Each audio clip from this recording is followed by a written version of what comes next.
नमस्कार दोस्तों, आज हम जानेंगे रेजोनेंस के बारे में। रेजोनेंस का हिंदी जो होता है ना, अनुनाद होता है। रेजोनेंस किसे कहते हैं तब इसके टाइप्स पर हम आएंगे। तो रेजोनेंस जब वाह्य सोर्स की आवृत्ति किसी स्वाभाविक सोर्स की आवृत्ति के बराबर हो जाए तो इसको हम कहते हैं रेजोनेंस का कंडीशन। मतलब कि कोई ग्लास का कांच है, अपने वॉइस से उस ग्लास को ब्रेक कर सकते हो।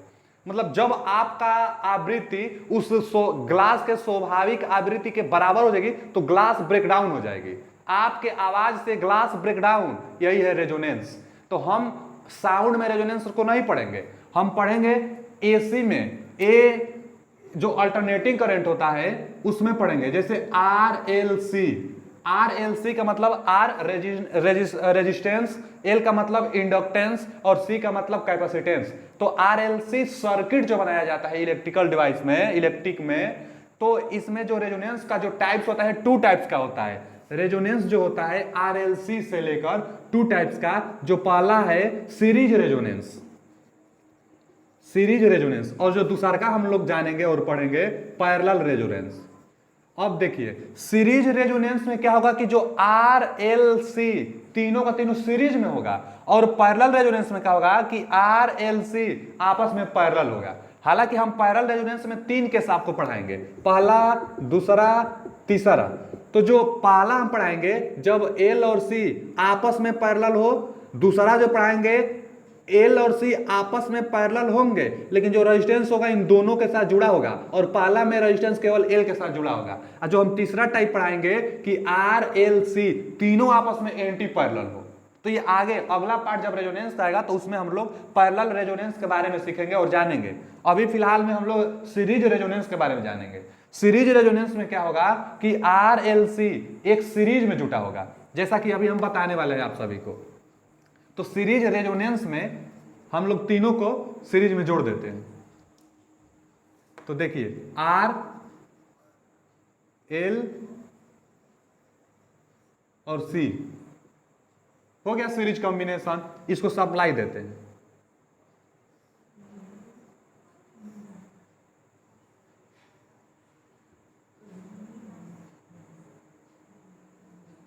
हम भी वोल्टेज से इन तीनों को सप्लाई दें, तीनों सीरीज में जुटे हैं, आर एल और सी। एक बार हम फिर से बता देते हैं कि जो सी है कैपेसिटर है, एल है इंडक्टर है, आर है रेजिस्टेंस है, तीनों सीरीज में जुटे हैं। अब रेजोनेंस का शर्त इनके बारे में हम लोग पढ़ेंगे। अभी आगे जानेंगे कि रेजोनेंस का कंडीशन ही कब उत्पन्न होगा। हमेशा रेजोनेंस नहीं होगा। सीरीज में देखेंगे तो क्या हमेशा रेजोनेंस नहीं, हमेशा रेजोनेंस नहीं।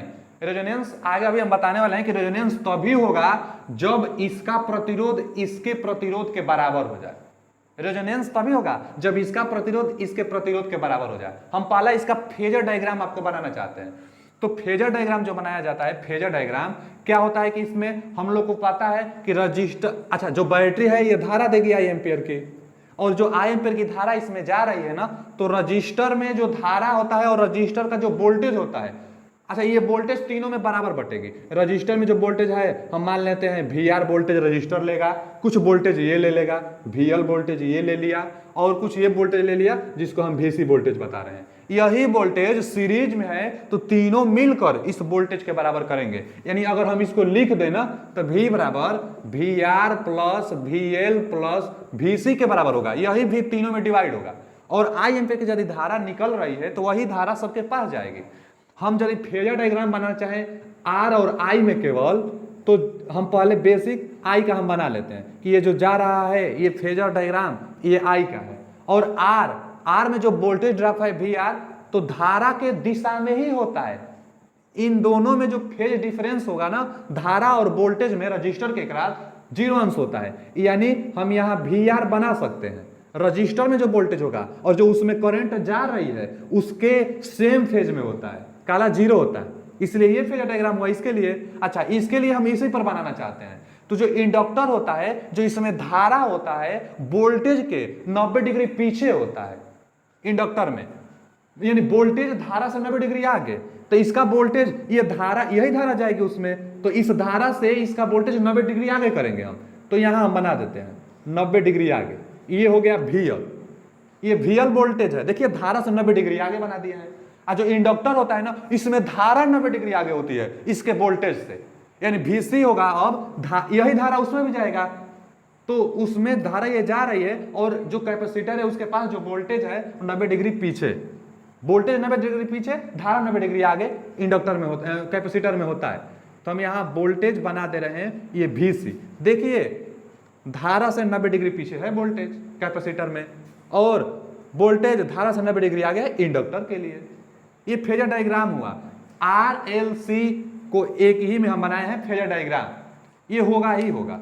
अब आगे रेजोनेंस के शर्त में क्या होता है ना, कि यहाँ का जो वोल्टेज होगा इस वोल्टेज के बराबर हो जाएगा, तब कहेंगे कि सीरीज रेजोनेंस है। सीरीज रेजोनेंस तभी संभव है जब यहाँ का वोल्टेज यहाँ के वोल्टेज के बराबर हो जाए, अथवा जो हम बोले थे कि इसका रेजिस्टेंस इसके रेजिस्टेंस के बराबर हो जाए।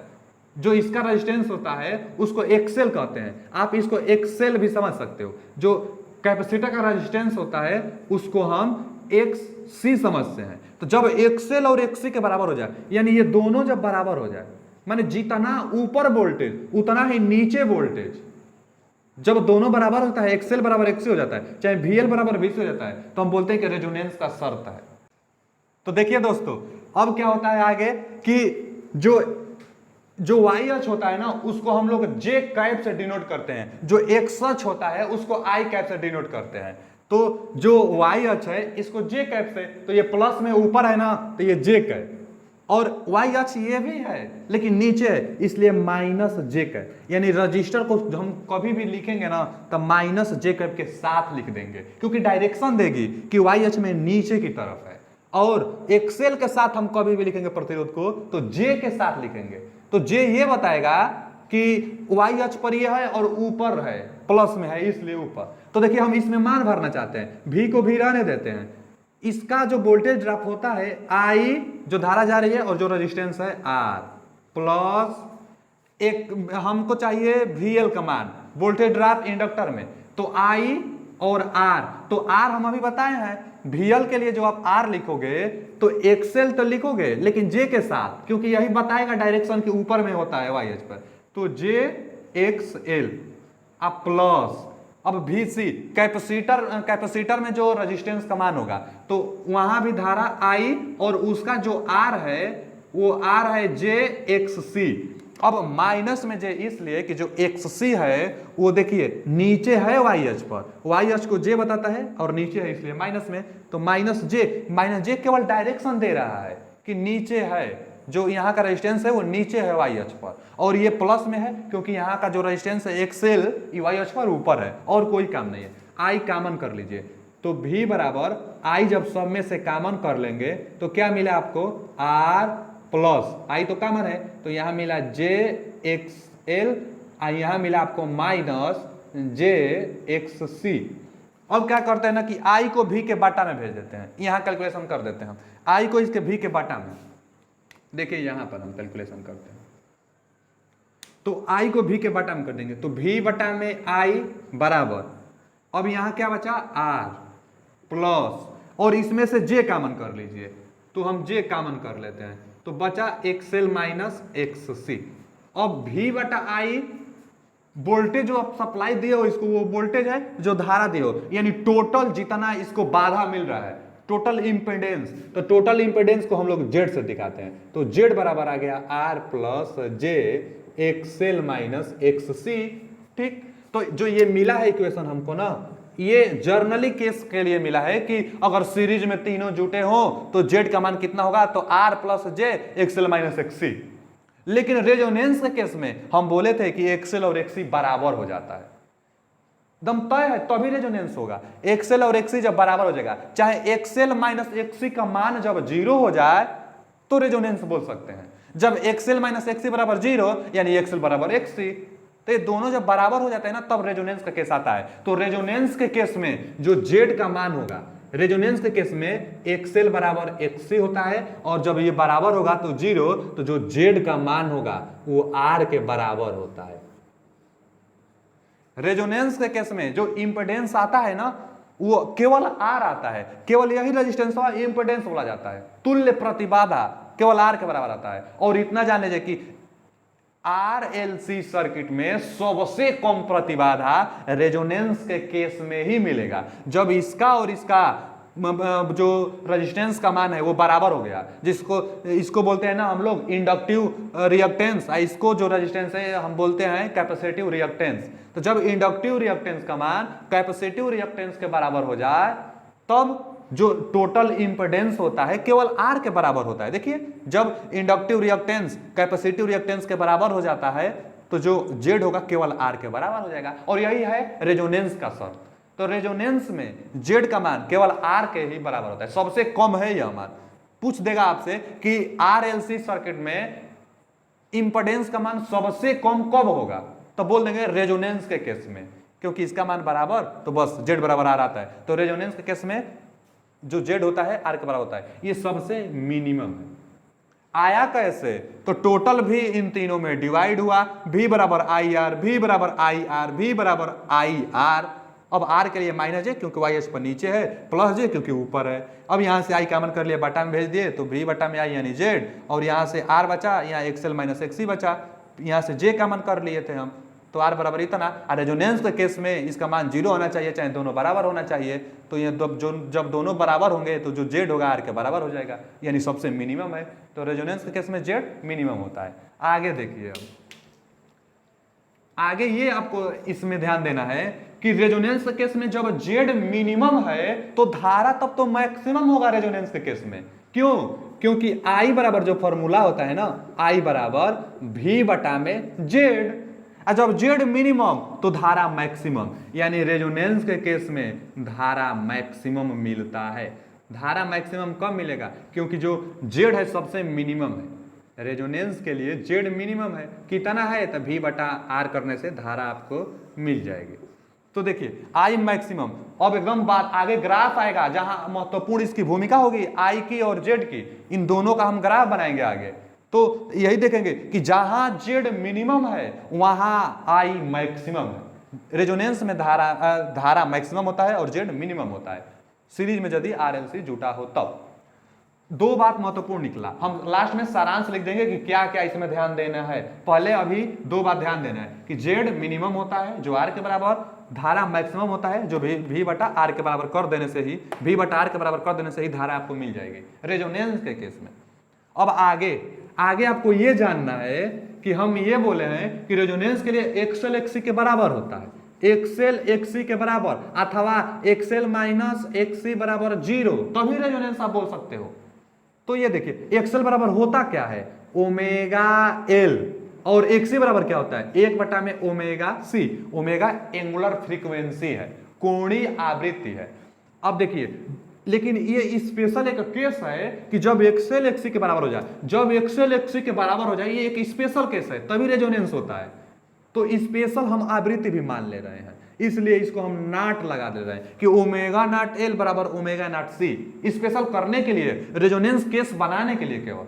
और यहां से इधर आएगा तो गुणा और L आ जाएगा तो बाटा में, तो यानी ओमेगा नाट स्क्वायर और L बाटा में, तो 1 बटा में LC। अगर ओमेगा नाट का हम मान पूछे आपसे तो उधर भेजेंगे तो करणी में, तो करणी भेजेंगे तो एक तो करणी से बाहर जाएगा और रूट में बच जाएगा अंडर रूट में LC। तो देखिए ये भी एक फॉर्मूला है, ये भी महत्वपूर्ण देना है आपसे। कभी पूछ देगा सर्किट देगा RLC और पूछेगा कि रेजोनेंट एंगुलर फ्रीक्वेंसी बताइए, तो बस L और C का गुणनफल अंडर रूट में मारोगे 1 बटा में तो आपको निकल जाएगा। जो मात्रक दोगे रेडियन प्रति सेकेंड, क्योंकि एंगुलर फ्रीक्वेंसी, तो एंगुलर फ्रीक्वेंसी की मात्रक रेडियन प्रति सेकेंड। निकलेगा कैसे? तुरंत कुछ नहीं, बस RLC देगा, पूछ देगा आपसे कि रेजोनेंट फ्रीक्वेंसी बताइए। अब फ्रीक्वेंसी पूछेगा तो आप इसको लिख सकते हो ना, ओमेगा को 2 पाई f नाट कर दो स्पेशल के लिए, रेजोनेंट के लिए ओमेगा बराबर 2 पाई f होता ही है। अब बराबर 1 बटा में अंडर रूट में LC है, तो ये 2 पाई इसके बटा में चल जाएगा, तो f नाट कितना आया, 1 बटा में 2 पाई अंडर रूट में LC। अब देखो यहां जो मात्रक दोगे आप हर्ट्ज दोगे, क्योंकि फ्रीक्वेंसी ला दिए हो ना, यहाँ एंगुलर फ्रीक्वेंसी है इसलिए रेडियन प्रति सेकेंड, और यहाँ फ्रीक्वेंसी है रेजोनेंट फ्रीक्वेंसी है इसलिए हर्ट्ज केवल दोगे। तो क्या पूछ रहा है, अच्छा से रीडिंग करना पड़ेगा क्वेश्चन को। क्वेश्चन बोलेगा कि एंगुलर फ्रीक्वेंसी बताइए, तो बस 1 बटा में अंडर रूट में LC कर देंगे। अगर पूछ देगा कि एंगुलर फ्रीक्वेंसी कहेगा तब ये एंगुलर कहेगा तो ये, केवल फ्रीक्वेंसी कहेगा, एंगुलर फ्रीक्वेंसी नहीं कहेगा तब ये हर्ट्ज आवृत्ति और इसका रेडियो प्रति सेकंड। तो ध्यान देने वाली बात कि जेड रेजोनेंस में मिनिमम जो आर के बराबर, धारा मैक्सिमम जो वी बाई आर के बराबर, रेजोनेंस के लिए क्या पूछ देगा, और एंगुलर फ्रीक्वेंसी 1/√LC, और रेजोनेंट फ्रीक्वेंसी पूछेगा तो 1/√2π√LC, 1/2π√LC, और यहाँ एंगुलर फ्रीक्वेंसी और यहाँ केवल फ्रीक्वेंसी। अब आगे हम आपको बताना चाहते हैं कुछ ग्राफ के बारे में, इससे कुछ ग्राफ देखिए, हम सारांश लिख देते हैं एक बार, क्या क्या इसके लिए महत्वपूर्ण है। अभी तो हम सिर किए थे सारांश, इसका सारांश देखिए। सारांश मतलब क्या क्या आपको ध्यान देना है। तो सबसे पहला रेजोनेंस, टू टाइप्स का, सीरीज कॉम्बिनेशन में एक रेजोनेंस मिलेगा और एक पैरेलल कॉम्बिनेशन में रेजोनेंस मिलता है। तो हम आज पढ़ा रहे हैं सीरीज रेजोनेंस। सीरीज रेजोनेंस का मतलब आर एल सी तीनों एक दूसरे के साथ सीरीज में जुड़े हो। जब सीरीज में जुड़े रहेंगे तो सीरीज रेजोनेंस बन सकता है, और तभी बनेगा जब एक्सएल और एक्सी के बराबर हो जाए। और जब एक्सएल और एक्सी के बराबर होगा तो हमको पता है कि जो जेड होगा वो आर के बराबर हो जाएगा। और जब जेड आर के बराबर, तो ये एकदम मिनिमम वाला केस है, यानी जेड एकदम मिनिमम होता है जो आर के बराबर होता है रेजोनेंस के केस में। आगे ध्यान देंगे, जब जेड मिनिमम है तो धारा मैक्सिमम होगी, तो आई मैक्सिमम बराबर हो जाएगा भी जो सप्लाई है बटा में जेड मिनिमम यानी आर, यही आई मैक्सिमम। जेड मिनिमम तो धारा मैक्सिमम होगी। आगे ध्यान देना है एंगुलर फ्रीक्वेंसी। एंगुलर फ्रीक्वेंसी का जो अभी फॉर्मूला आया था अंडर रूट में एलसी के बराबर आया था। अब केवल फ्रीक्वेंसी पूछ देगा कि सीरीज के केस में आवृत्ति का मान बताइए। तो फ्रीक्वेंसी के लिए जो फॉर्मूला आया था हम लोग का 1/2π अंडर रूट में एलसी आया था। इतना बात आपको ध्यान देना है। क्या क्या, जेड, जो जेड है मिनिमम होता है, जो आई है मैक्सिमम होता है। आगे देखेंगे ग्राफ में कि जेड जहां मिनिमम वहां धारा मैक्सिमम।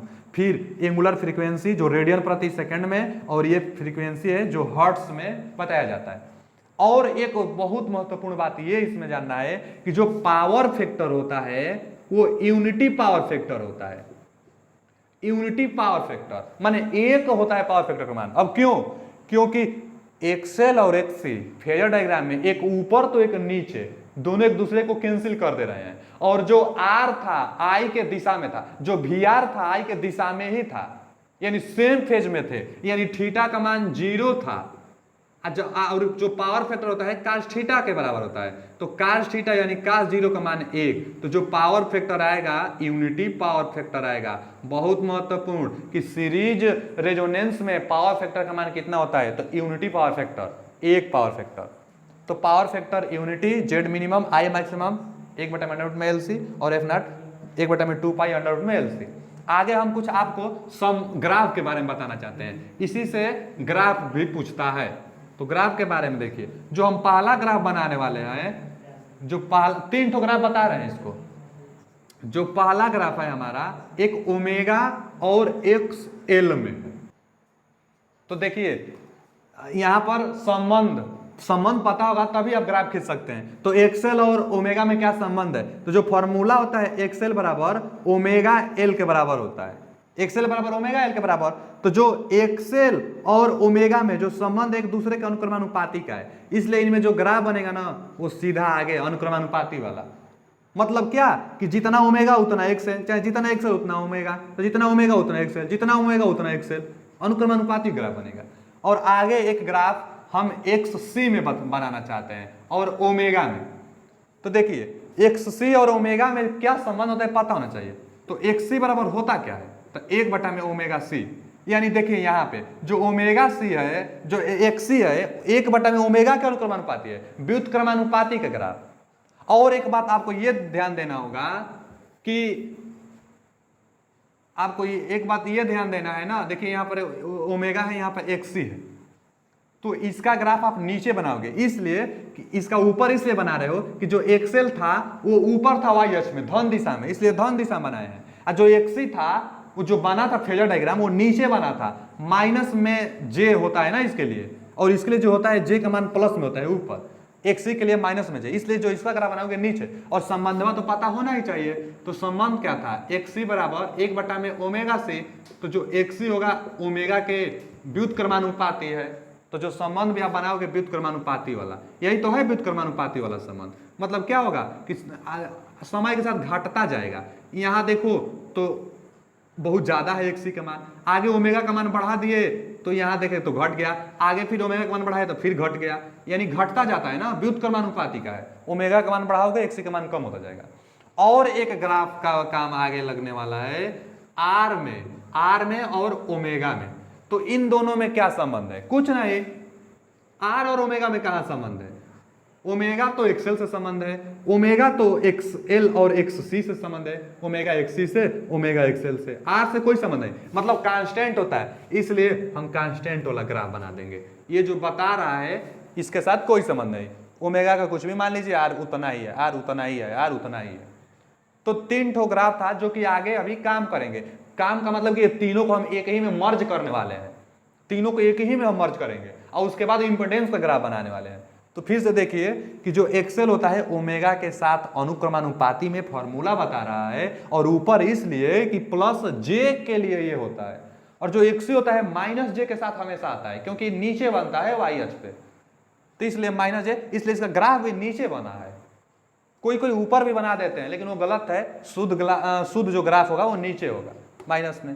और जो रेजिस्टेंस के साथ इसका कोई संबंध नहीं है, इसलिए सीधे अनुक्रमानुपाती में। अब तीनों को हम मर्ज कर कर एक में बनाएंगे तो देखिए कैसा बनेगा।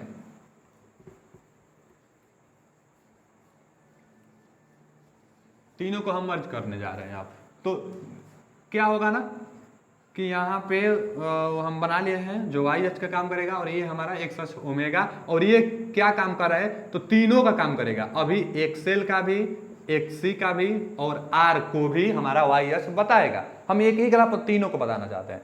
तो देखिए रजिस्टेंस वाला हम बनाए यदि, तो ये तो नियत रहेगा, कांस्टेंट रहेगा। ये किसको बता रहा है, तो आर को। अच्छा एक और ग्राफ बना देते हैं हम, एक और ग्राफ जो बना देते हैं, ये उसके लिए है, एक्सेल के लिए है, क्योंकि एक्सेल का ऊपर बनेगा, क्योंकि प्लस जे होता है इसलिए ऊपर बनेगा, और ओमेगा के साथ इसका जो संबंध होता है अनुक्रमानुपाती, इसलिए जो इसका कर्व है अनुक्रमानुपाती वाला। और आगे एक्सी का ग्राफ, तो अभी हम पीछे बनाए थे, जो एक्सी होता है ना वाई अक्ष पर नीचे बनता है ना, तो उसको माइनस से दिखाएंगे, माइनस जे, इसलिए नीचे बनाएंगे। अच्छा इसके साथ संबंध क्या है, तो व्युत्क्रमानुपाती का है, तो इसका जो ग्राफ बनेगा वो व्युत्क्रमानुपाती का, ऐसा ग्राफ बनेगा, मतलब घटते जाएगा, आगे जाकर यहां कम भी बहुत हो जाएगा। तो देखिए दोस्तों क्या हुआ कि यहां जो ये बना है, ये जो ग्राफ है ना, ये वाला, ये एक्सी का है, और नीचे इसलिए बना है क्योंकि जे के साथ, जे वाई अक्ष पर जे होता है, तो जे जो होता है वो माइनस के लिए होता है नीचे, और एक्सी के साथ ओमेगा व्युत्क्रमानुपाती के साथ होता है, इसलिए व्युत्क्रमानुपाती का कर्व बना है। और बनाते समय एक बहुत सावधानी देनी होती है कि जो यहाँ का जो ये फ्रीक्वेंसी है और जो ये फ्रीक्वेंसी है ना, लगभग में बराबर होना चाहिए। मतलब यहाँ ये जो बिंदु है यही है आवृत्ति वाला, जो हम लोग का रेजोनेंस वाला, जो रेजोनेंट फ्रीक्वेंसी चाहे रेजोनेंट एंगुलर फ्रीक्वेंसी जो मिलता है कितना होगा, तो यही है यहाँ का और यहाँ का बराबर होना चाहिए। यही है ओमेगा नॉट और ओमेगा नॉट वाला, तो ये दोनों बराबर होना चाहिए, लगभग में, आपको देखने में लगना भी चाहिए।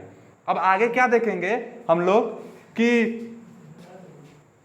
इधर अगर देखिए आप, तो यहाँ पर एकदम शून्य है एक्सएल का मान, और यहाँ पर एक्सी का मान बहुत ज्यादा है। तो जैसे जैसे आगे बढ़ता जाएगा वैसे वैसे एक्सी का मान भी घटता जाएगा, क्योंकि ओमेगा के साथ एक्सी का मान घटता है और ये एक्सएल का मान बढ़ता है। अगर हम इधर पूछे ना, यहाँ अनुनाद से इधर, अच्छा कहीं ना कहीं एक जगह अनुनाद मिलेगा ही, अनुनाद मिलेगा, तो जो एक्सएल और एक्सी के जो मिला है यही ओमेगा नॉट है, ओमेगा का मान है, यहाँ पर फ्रीक्वेंसी अनुनाद मिला है। अब यहाँ पर 0 है एक्सएल का मान, तो जैसे जैसे ओमेगा बढ़ता जा रहा है एक्सएल बढ़ता जा रहा है, क्योंकि अनुक्रमानुपाती है, और जो ये है व्युत्क्रमानुपाती है, तो ओमेगा बढ़ता जा रहा है और ये घटता जा रहा है। तो अगर पूछे हम इधर यहाँ से यहाँ तक किसका मान ज्यादा है, तो आप बोलोगे कि एक्सी का मान ज्यादा है और एक्सएल का मान कम है। ये अभी बढ़ रहा है और ये पहले से बहुत ज्यादा है, ये कम होता जा रहा है। अगर रिजल्टेंट निकाले ना इन दोनों का, तो कुछ ना कुछ आएगा। अगर ये कहाँ आएगा, तो लगभग में, देखिए ये कम है ये ज्यादा है, तो अगर जोड़ेंगे तो लगभग में बीच में आएगा, लगभग में बीच में आएगा। आगे भी ऐसे आता रहेगा, ये बढ़ रहा है तो ये कम हो रहा है, इसलिए हमारा जो कर्व हो रहा है ऊपर की तरफ उठता जा रहा है, और यहाँ से उठता जा रहा है, उठता जा रहा है, उठता जा रहा है, और यहाँ पर ये आ गया, ये रिजल्टेंट है। एक्सी और एक्सेल का रिजल्टेंट है ये। क्यों? देखिए ये आगे चलकर ऊपर आ गया, ये जो रिजल्टेंट हमारा है ये ऊपर क्यों हो गया इधर जाकर, इसलिए यहाँ एक्सी का मान ज्यादा हो गया और यहाँ एक्सी का मान कम, यहाँ एक्सेल का मान ज्यादा, तो इसलिए एक्सेल में ये चला गया। और यहाँ एक्सी के साथ नीचे है, क्यों? क्योंकि यहाँ एक्सी का मान ज्यादा है, एक्सेल का मान कम है, इसलिए नीचे है। तो इसका मान जो होता है ना, एक्सेल माइनस एक्सी करने पर आया है, ये दोनों का अंतर ही है, ये इस रिजल्टेंट है जी। अब हम इसको समझेंगे आगे। अगर देखा जाए तो अगर हम ये बताना चाहें आपको कि यहां से यहां तक, यहां से यहां तक कौन ज्यादा है, तो आप बोलोगे कि एक्सी ज्यादा है, इधर एक्सी ज्यादा है, यहां एक्सी ग्रेटर देन है एक्सेल से, यानी जो कैपेसिटिव है ये ज्यादा है एक्सेल से। और यहां देखो तो अगर इसमें देखा जाए हम लोग यहां से यहां तक ओमेगा नॉट से माने रेजोनेंट फ्रीक्वेंसी से ज्यादा पर, रेजोनेंट फ्रीक्वेंसी से ज्यादा पर अगर देखा जाए तो यहां ज्यादा हो गया, एक्सेल ज्यादा हो गया है एक्ससी से।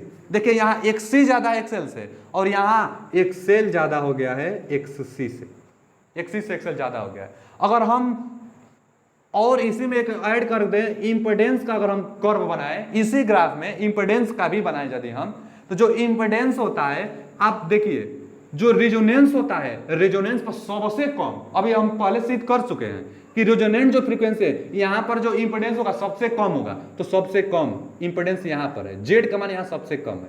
अच्छा, अब इससे ज्यादा मतलब अगर जहां रेजोनेंट फ्रीक्वेंसी है उससे ज्यादा यदि आप जाओगे फ्रीक्वेंसी पर, तो कुछ ना कुछ मान फिर उसका वो बढ़ता जाएगा, और कम भी रहोगे तो भी बढ़ता जाएगा। तो जो कर्व बनता है ना, कुछ ऐसा बनता है। ये किसका कर्व है? तो ये जेड का कर्व है, जो अभी हम जेड लिखे थे, इंपेडेंस लिखे थे। देखिए सबसे कम किस मान पर है, सबसे कम यहां यही जेड है, ये मिनिमम है। अब किस मान पर है जेड का मान एकदम मिनिमम? तो देखिए रेजोनेंट फ्रीक्वेंसी पर है, जेड का मान सबसे कम है। तो जो ये कर्व बना है इंपेडेंस का कर्व बना है, इंपेडेंस का इसी ग्राफ बना है, सबसे कम है। और आगे रेजोनेंट फ्रीक्वेंसी से आगे अगर ओमेगा का मान, तो देखो बढ़ने लगेगा, बढ़ने लगेगा, बढ़ने लगेगा, और पीछे फिर भी बढ़ेगा। सबसे कम जब रेजोनेंट फ्रीक्वेंसी होगा तभी इंपेडेंस का मान कम होता है। हम लोग आगे थ्योरेटिकल देखे थे। अच्छा, यहां से यहां तक अगर फिर से पूछा जाए तो एक्सी का मान ज्यादा होगा एक्सेल से, और इधर क्या है, एक्सेल का मान ज्यादा है एक्सी से आगे। अच्छा, अगर आगे हम एक और कर्व बना चाहे करंट के लिए, तो हम ये भी देखे थे कि जहां पर इंपेडेंस का मान सबसे कम वहां पर करंट का मान सबसे ज्यादा था, यानी एकदम यही हूबहू, लेकिन उल्टा अब बन जाएगा यहां से। अब इसी में हम नहीं बना रहे हैं, उसको अलग हम बना दे रहे हैं। तो यहां से यहां तक देखिए ये ओमेगा, और ये इस बार हम करंट ले रहे हैं, तो जो इसका कर्व बनेगा करंट का, उसका जस्ट उल्टा बनेगा, यानी ऐसे कर्व बनेगा। और जो ये बिंदु है ना यहाँ पर, ये ओमेगा नॉट है, क्योंकि ओमेगा नॉट पर जेड का मान न्यूनतम, हम जेड वाला भी अगर इसी में बना दें तो देखिए ये जेड वाला है, तो जेड का मान ये जेड को बता रहा है और ये आई को बता रहा है। इसमें अगर जेड आई दोनों को हम बना देते तो जेड का मान न्यूनतम है ओमेगा नॉट पर, लेकिन करंट जो करंट बता रहा है यहाँ पर, ये करंट है, जो करंट बता रहा है ये मैक्सिमम है, करंट मैक्सिमम, लेकिन उसी फ्रीक्वेंसी पर जो जेड है वो मिनिमम है। यही हम लोग का फॉर्मूला भी कहता था ग्राफ। और आगे अगर जैसे आगे ओमेगा का मान बढ़ाते जाएंगे, चाहे अनुनाद फ्रीक्वेंसी से ज्यादा फ्रीक्वेंसी करते रहेंगे तो धारा घटता रहेगा और इंपेडेंस बढ़ता रहेगा, चाहे कम भी करेंगे तो धारा बढ़ता रहेगा और इंपेडेंस बढ़ता रहेगा, और धारा के मान क्या होगा, देखिए यदि ये कम है यहाँ से तो धारा बढ़ रहा है, बढ़ रहा है, बढ़ रहा है, बढ़ रहा है, लेकिन एक ऐसा रेजोनेंट फ्रीक्वेंसी आएगा कि सबसे ज्यादा धारा होगा, उसके बाद फिर आगे धारा घट रहा है, तो धारा फिर घटता जाएगा आगे। तो ये संबंध था धारा और ये अनुनाद के लिए, अनुनाद जो फ्रीक्वेंसी है हम लोग का, उस पर धारा का मान मैक्सिमम और जेड का मान मिनिमम है, ओमेगा नॉट और आई अथवा जेड में ये संबंध था। और यहाँ पर सबका जेड का भी कर्व है, एक्सेल का भी है, एक्सी का भी है और आर का भी है। जो आर तो कांस्टेंट था, एक्सी अनुक्रमानुपात, एक्सेल जो था अनुक्रमानुपाती में था, जो एक्सी था एक्सी तो ये व्युत्क्रमानुपाती था, इसलिए इसका ऐसा कर्व बना। फॉर्मूला आप जानते हैं, व्युत्क्रमानुपाती का होता है संबंध। क्यों? क्योंकि क्योंकि एक सी बराबर 1/ओमेगा सी, इसलिए व्युत्क्रमानुपाती से ये कर्व बना है। हाँ, एक बात और कि आगे देखेंगे, मतलब यहां तक देंगे ना, अनुनाद फ्रीक्वेंसी से कम पर, अनुनाद फ्रीक्वेंसी से कम पर जो व्यवहार करेगा हम लोग का सर्किट, लीडिंग का व्यवहार करेगा। और लीडिंग कैपेसिटिव, क्योंकि देखिए कैपेसिटिव सी का मान ज्यादा है ना, इधर यहां से इधर एक्सएल का मान कम है और एक्सी का मान ज्यादा है, तो लीडिंग कैपेसिटिव का कार्य करेगा। यदि अनुनाद फ्रीक्वेंसी से कम फ्रीक्वेंसी दिया है तो वह जो सर्किट भांति व्यवहार करेगा वो लीडिंग और कैपेसिटिव की भांति, और आगे अनुनाद फ्रीक्वेंसी से ज्यादा जाएंगे तो एक्सएल ज्यादा हो जाएगा, यानी लैगिंग इंडक्टिव की तरह व्यवहार करेगा, क्योंकि एक्सेल ज्यादा है, एक्सेल ज्यादा यानी इंडक्टिव ज्यादा, इंडक्टिव की एक भांति व्यवहार करेगा। अच्छा, एक्सेल ज्यादा क्यों है, देख लीजिए ना, यहां से एक्सेल का मान बढ़ गया और एक्सी का मान अब जम 0 के करीब है, यही ना है एक्सी 0 के करीब, और एक्सेल कितना ज्यादा, तो यहां से यहां एक्सेल ज्यादा, इसलिए ये इंडक्टिव के करीब है। और लैगिंग है, क्योंकि एक्सेल है ना, एक्सेल लैगिंग होता है, और जो एक्सी है ये लीडिंग होता है, और ये कैपेसिटिव की तरह व्यवहार करता है। हम जो जेड का ग्राफ बनाए थे वो रेजोनेंस पर सबसे कम होता है मान, और आगे बढ़ेंगे तो भी बढ़ेगा, पीछे जाएंगे तो भी बढ़ेगा, लेकिन धारा रेजोनेंस फ्रीक्वेंसी से आगे बढ़ता जाएगा, धारा रेजोनेंस पर सबसे ज्यादा, उसके बाद फिर धारा का मान घटता जाएगा। अच्छा, पावर से भी अगर रिलेट करते हैं तो यहां पर जो पावर होगा, अच्छा यहां पर धारा है, हम एक और कुछ मान ले रहे हैं कि जो IRMS होता है, IRMS रूट मीन स्क्वायर, जो करंट होगा मैक्सिमम धारा का कर्ण 2 करने पर मिलता है, यानी मैक्सिमम धारा से कम ही होगा। ये जो है ना, ये IRMS का हम लकीर खींच दिए थे। ये जो लकीर है, जो ये ग्राफ हम अभी बनाए हैं, ये समझिए IRMS है। कहां कहां IRMS है, यहां IRMS है और यहां IRMS है। किस किस ओमेगा पर, तो यहां से हम लोग बना लेंगे, तो ये हो गया ω1 और ये हो गया ω2, यानी ω1 और ω2 पर जो धारा को जहां प्रतिच्छेद करता है वही IRMS का मान होता है, IRMS का मान। अच्छा, हम पावर अगर निकालना चाहे, पावर अगर पूछे आपसे, तो पावर के लिए आप कहते हैं ना कि I²R, हम IRMS यदि लेंगे, IRMS का स्क्वायर और IRMS की जगह पर हम रख क्या सकते हैं, तो I मैक्सिमम बटा में कर्ण 2 का वर्ग, अर्थात और इंटू आर है, अर्थात इसी को अगर हम आगे देखें तो I मैक्सिमम का वर्ग R बटा में कर्ण 2 का 2, I² और R जो है ये तो पावर है यहाँ का, P बराबर I maximum square into R, और जो IRMS है, IRMS पर हम मान रख कर और निकाले पावर, तो मैक्सिमम का आधावा आता है। यहां जो IRMS पर जो पावर निकाले हैं, तो इसको हम लोग ना हाफ पावर फ्रीक्वेंसी कह सकते हैं, किसको, ω2 को अथवा ω1 को। क्यों, क्योंकि ω1 पर RMS मिलेगा, ω1 पर RMS करंट मिलेगा, और यही RMS करंट पर हम पावर निकाले हैं, तो मैक्सिमम का आधा आ गया है, क्योंकि IRMS का वर्ग रखेंगे, IRMS को I मैक्सिमम बटा कर्ण 2 रखेंगे, उसका वर्ग रखेंगे तो IM² बटा में R बटा में 2, ये तो पावर है फुल मैक्सिमम करंट का, यानी वहां का पावर, ये जो मैक्सिमम पावर था वहां का आधा पावर कहां मिलेगा, तो ω1 और ω2 पर। ये कहां है, तो जहां पर IRMS आपको करंट मिलेगी, ω0 पर तो मैक्सिमम करंट मिलेगी, लेकिन ω1 और ω0 पर IRMS करंट मिलेगी, जो यूजफुल होती है किसी भी सर्किट के लिए। और ω1 और ω2 को ही हम लोग कहते हैं हाफ पावर फ्रीक्वेंसी, यानी ω1 ω2 पर हाफ पावर फ्रीक्वेंसी मिलती है। और आगे महत्वपूर्ण जानकारी कि ω1 से ω2 के बीच की डिस्टेंस को बैंडविड्थ चौड़ाई बोलते हैं, यानी ω2 माइनस ω1 करने पर जो आएगा फ्रीक्वेंसी हम लोग को बैंडविड्थ चौड़ाई, जो अगले पार्ट में हम इसके बारे में जानकारी देंगे, आपको सिद्ध करेंगे कि इसका फॉर्मूला कितना होता है। जो बैंडविड्थ चौड़ाई का जो फॉर्मूला होता है R/L के बराबर आता है। बैंडविड्थ चौड़ाई है क्या, ω1 माइनस ω2 के बीच का डिस्टेंस है।